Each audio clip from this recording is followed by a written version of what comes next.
Moving on then, beneath the sarcolemma, so right underneath the cell membrane, lies the sarcoplasmic reticulum. If you remember there again from biology classes, they are very important for transporting things. Associated with transverse tubules, which basically go across the sarcolemma. This page, probably not as concerned that you memorize these parts. T-tubule does lie between two cisternae, open to the outside, and basically the purpose of this sarcoplasmic reticulum and the tubules is to activate, to start the muscle contraction. Here, this diagram probably not as important as the ones that we've seen before. Other than here, it does give you a picture of how your mitochondria are scattered throughout a muscle cell. I like the other diagrams of your thick and thin filaments better. In order for your muscles to work, they have to connect to the nervous system somehow. Your brain needs to connect with it. So that area is called a neuromuscular junction. So the nervous system meets the muscle. Each muscle fiber is connected to the axon of a neuron, and that's called a synapse. So the neuron from your nervous system is going to communicate with your muscle fiber. Neurotransmitters are going to be released, and they are going to stimulate your muscles so that they are capable of contracting. So the site where the motor neuron and the muscle fiber meet is the neuromuscular junction. The muscle fiber membrane forms a motor end plate. Mitochondria are very abundant here because it's going to be important for contraction.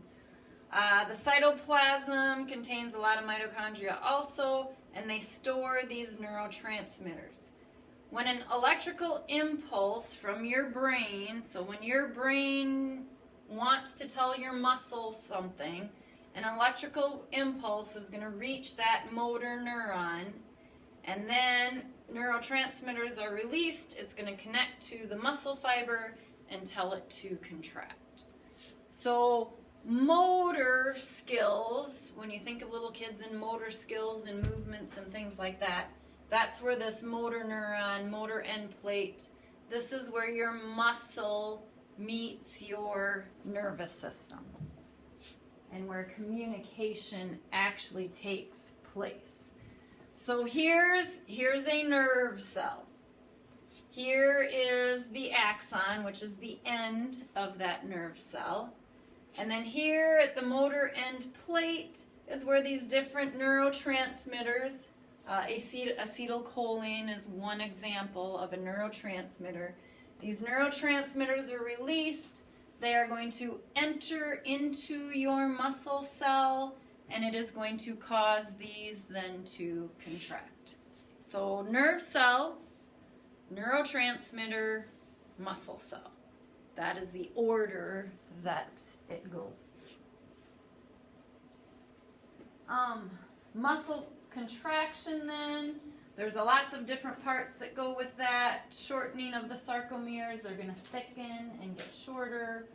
So here, looking at your thick and thin, myosin has two thick twisted strands. Actin is a protein, also twisted, and they're going to have bonding sites. This is pretty much a review of a slide earlier. So now we're looking in a little bit closer. Here's our purple, this is our thick filament. Here's our blue, this is our thin filament. They're both twisted, as you can see. These are called globular heads or myosin heads. So what happens is your thin filament is going to attach to your thick filament or your myosin head during a contraction. So when we look at this, it's called the sliding filament model. And then where they attach, it's called a cross bridge because They cross together and bridge together. And then what happens is it's going to pull those thin filaments and bring them closer together.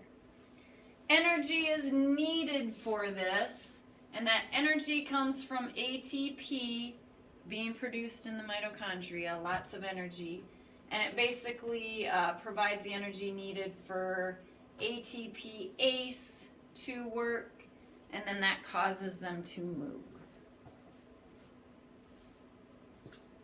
Acetylcholine, like I said, is a very important neurotransmitter that is responsible for starting a muscle contraction.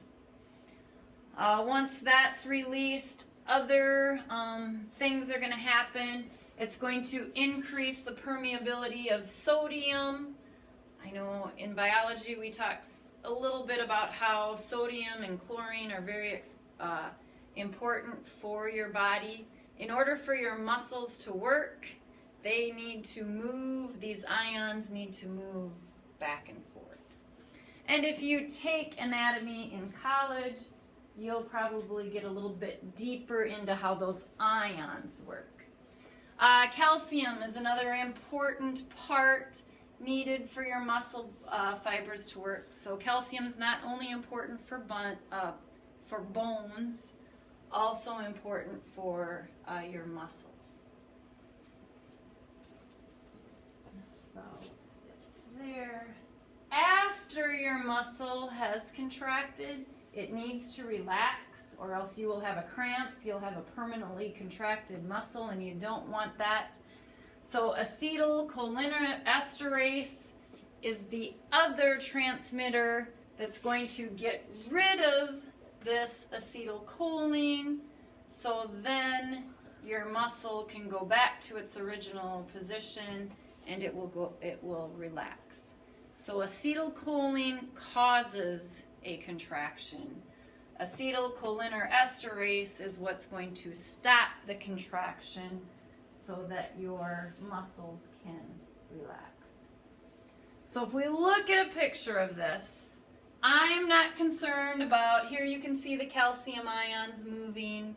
The ADP and ATP I'm not overly concerned with. But what I want you to see is when my muscle does contract, this is where these cross bridges happen. So my myosin actually attaches to, or my thick filament attaches to the thin filament. They are going to pull, the muscle gets shorter, and that's what causes movement in the skeleton. So here's probably the best picture to show what happens. So here's these Z lines, so the size, the sarcomere. So when your muscle is resting, your Z line is like this. When your muscle contracts, notice how that line moves further in. Your muscles get shorter. So here's a relaxed muscle with my thick and thin. They bind together, they pull closer. So at a full contraction of a muscle, these are very close together. Where here, they are spread further apart. Table, this goes through pretty much everything in order. You can review that, good review before a test. Energy for contraction. There's a couple things here I do want to talk about. ATP is the normal one that your body uses first. There again, probably talked about that in biology. Very little bit of ATP is stored in the muscle, so it can only work for so long. After that, creatine phosphate, if you've heard of athletes taking creatine, basically this is what they're taking. It also contains energy, and it's going to regenerate ATP, give more energy. So creatine phosphate is naturally made by your body. Athletes who take creatine by itself is not something bad. However, it can only be used in small amounts also. I know a couple years ago we had a boy at our school that that took creatine, and we visited a lot about how more is not better. Taking too much, so if it tells you, and I don't use it so I don't know how much, but if it tells you to take a teaspoon, that's what you need. Anything over that, your body can't use, and it'll either leave the body as a waste, and you're wasting money, or too much buildup could cause small issues. But creatine is a source of energy that is naturally made by your body. So if I have enough ATP, my creatine phosphate is just going to basically keep that ATP coming, keep it in good supply. As your ATP gets used up, creatine then is used to make more. It turns ADP into ATP. After that creatine is gone, then it relies completely on cellular respiration, which you need oxygen for. So large supplies. When you exercise and you have that oxygen debt where you have to catch your breath, that is getting oxygen to your body because your body needs energy for the muscles that you just used. So what happens if my ATP is high? I don't really need to create a whole lot more. When my ATP is low, my creatine is going to basically force these phosphates to attach, and that creates more ATP.